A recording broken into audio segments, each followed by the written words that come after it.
Un père, en pleurs, aspergeait le corps de son fils de médicaments pour que les animaux sauvages ne le mangent pas.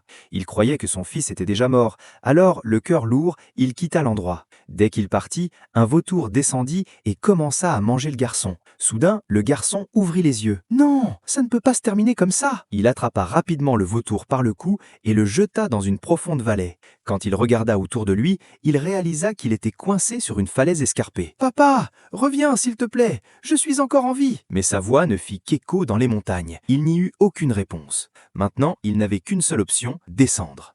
Il commença lentement à descendre la falaise, mais soudain, son pied glissa et il se retrouva suspendu dans le vide.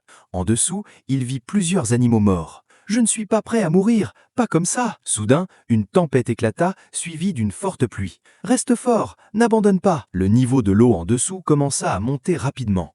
Après avoir réfléchi un moment, il rassembla son courage et se laissa tomber. Après un certain temps, lorsqu'il reprit connaissance, « J'ai survécu, je suis encore en vie !» Mais sa jambe était gravement cassée. Pour survivre, il décida de remettre lui-même son os en place. « Ça va faire mal, mais je n'ai pas le choix !» Il plaça sa jambe entre deux pierres et força l'os à revenir à sa place. La douleur était insupportable et il faillit s'évanouir, mais il n'abandonna pas. Il attacha sa jambe avec un morceau de bois. Soudain, une meute de loups l'entoura. « Pourquoi maintenant?